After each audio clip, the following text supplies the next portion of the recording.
आषाढ महिन्याची शेवटची तारीख म्हणजेच आषाढी अमावस्या यालाच आपण दीप अमावस्या असे म्हणतो.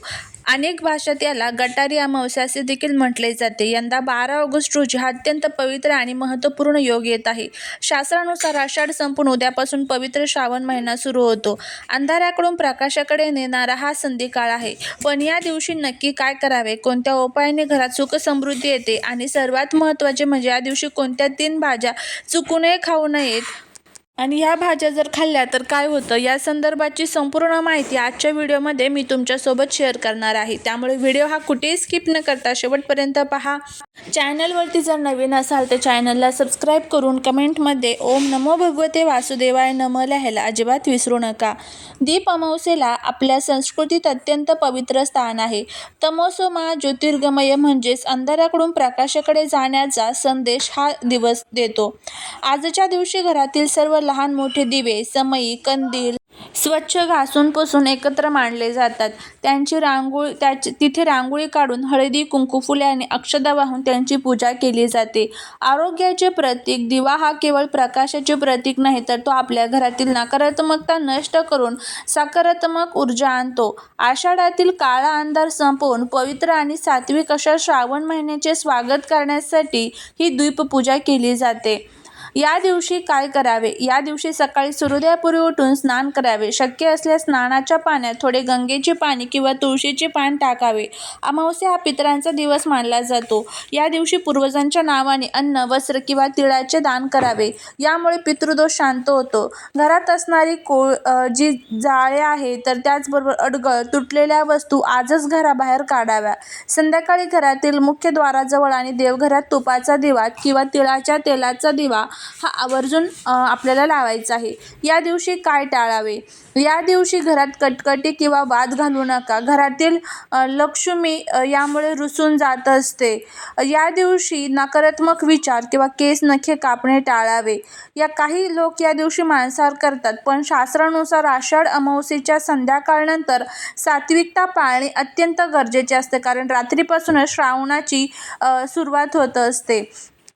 जर तुमच्या आयुष्यात सतत अडचणी येत असतील, शत्रू त्रास देत असेल किंवा घरामध्ये पितृदोषाचा प्रभाव जाणवत असेल तर दीप अमावस्येला हे सोपे 3 उपाय करून बघा. ज्यामध्ये पहिला उपाय आहे तो म्हणजे घरातील वास्तुदोष आणि नकारात्मकता घालवण्यासाठी संध्याकाळी पूजेच्या वेळी एका पितळी किंवा तांब्याच्या दिव्यामध्ये मोहरीचे तेल आणि थोडे काळे तीळ टाका. हा दिवा घरातील मुख्य दरवाजाच्या उजव्या बाजूला लावा. यामुळे घरातील नकारात्मक ऊर्जा बाहेर पडते आणि वाईट दृष्टीपासून घराचे संरक्षण होते. तिसरा उपाय हा पितृदोषापासून मुक्ती मिळवण्यासाठी आहे. दुपारी 12च्या सुमारास दक्षिण दिशेकडे तोंड करून पूर्वजांचे स्मरण करा. एका पात्रात जल, थोडे दूध, काळे तीळ आणि साखरेचे काही दाणे टाकून ते पिंपळाच्या झाडाच्या मुळाशी अर्पण करा. यामुळे पितर प्रसन्न होतात आणि आशीर्वाद देतात. तिसरा उपाय हा संध्याकाळी शत्रुपीडा आणि गुप्त शत्रूंचा नाश करण्यासाठी आहे. संध्याकाळी दीपपूजनानंतर हनुमान चालीसे किंवा मारुती स्तोत्राचे पठण करा. दिव्याच्या ज्योतीसमोर बसून ओम नमः शिवाय किंवा ह्रीं बटुक भैरवाय नमः या मंत्राचा जप केल्यास शत्रूचा पराभव होतो आणि मनातील भीती दूर होते. या दिवशी मुलांना देखील ओवाळले जाते. आता पहिली मोठी चूक म्हणजे मुलांचे ओवाळणे आणि दीपोत्सव करताना घरातील वंशांच्या दिव्याकडे दुर्लक्ष करणे. आपल्या संस्कृतीत दीप अमावस्येच्या दिवशी घरातील लहान मुलांना वंशाचे दिवे मानून त्यांना ओवाळण्याची सुंदर परंपरा आहे. अनेक लोक या दिवशी सर्व दिव्यांची पूजा करतात आणि लहान मुलांना ओवाळून त्यांचे औक्षण करायचे विसरतात.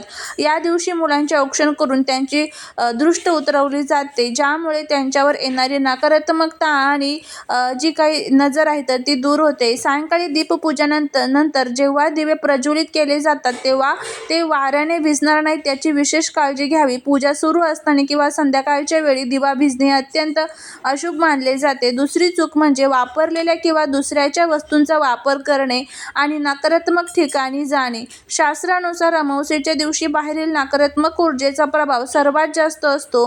या दिवशी चुकूनही दुसऱ्याचे कपडे, चप्पल किंवा इतर वस्तू वस्तू मागून वापरू नयेत. यामुळे दुसऱ्या व्यक्तीला नकारात्मक ऊर्जा आपल्याकडे आकर्षित होते. तसेच अमावास्येच्या रात्री निर्जन किंवा अथांग काळ्या अंधारात जाणे पूर्णपणे टाळावे. या दिवशी रात्रीच्या वेळी झाडाखाली, स्मशानभूमीजवळ किंवा निर्जन ठिकाणी भटकंती करणे तुमच्या मानसिक शांतीसाठी अत्यंत घातक ठरू शकते. तिसरी चूक म्हणजे पशुपक्ष्यांना व दारी आलेल्या जे काही भिकारी वगैरे असेल तर त्यांना रिकाम्या हाताने परत पाठवणे. आषाढी अमावास्या ही पूर्वजांना समर्पित असलेली तिथी आहे.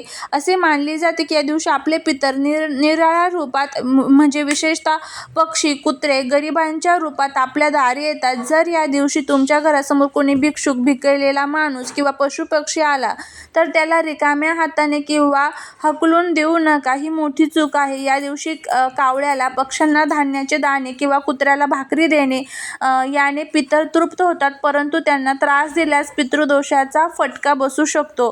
त्यानंतर पुढची चूक म्हणजे या अमावास्येच्या दिवशी नवीन शुभ कार्याची किंवा कराराचा प्रारंभ करणे. अमावास्या ही संधिकाळ असणारी तिथी असल्याने या दिवशी नवीन व्यवसाय सुरू करणे, नवीन घराचे गृहप्रवेश करणे, नवीन गाडी खरेदी करणे किंवा कोणत्याही महत्त्वाच्या ज्या काही कायदेशीर कारभार आहे त्यावरती स्वाक्षरी करणे हे अत्यंत चुकीचं आहे. या चुकूनही करू नका. या दिवशी चुकूनही घरातील रोपांना तोडणे, त्यांना नुकसान पोहोचवणे, या दिवशी तुळस, पिंपळ किंवा केळीची पाने तोडणे किंवा झाडांची छाटणी करणे निषिद्ध मानले गेले आहे. अमावास्येच्या दिवशी वनस्पतींमध्ये जीवन ऊर्जा असते, ज्यामुळे या दिवशी पानांची तोडफोड केल्याने गृहदोष निर्माण होतात. उलट या दिवशी पिंपळ किंवा तुळशीच्या झाडाला जल अर्पण करून प्रदक्षिणा घालावी आणि नवीन रोप लावावे अत्यंत पुण्यकारक मानले जाते. अशा पद्धतीने आपण अमावास्येच्या संदर्भात संपूर्ण माहिती बघितलेली आहे. आता आपण बघूया की या दिवशी आपल्याला नेमक्या कोणत्या भाज्या ज्या आहेत तर त्या चुकूनही खायच्या नाहीत. आषाढी अमावास्येला, दीप अमावास्येला या 3 भाज्या ज्या खाणे शास्त्रानुसार आणि आयुर्वेदानुसार पूर्णपणे वर्ज्य मानले गेले आहे. जर या भाज्या आजच्या दिवशी खाल्ल्या तर व्यक्तीला शत्रुपीडा आणि पितृदोष भोगावा लागतो असे पुराणात सांगितलेले आहे. त्याचबरोबर अनेक संकटांचा देखील सामना करावा लागतो. तर या दिवशी नेमकं काय करावं, काय टाळावं या संदर्भाची आता आपण माहिती घेणार आहोत. त्यामुळे हा व्हिडिओ स्किप न करता शेवटपर्यंत पाहत राहा. कमेंटमध्ये ओम नमः शिवाय लिहायला विसरू नका. त्यामध्ये सर्वात पहिला जो पदार्थ आहे ते म्हणजे वांगे.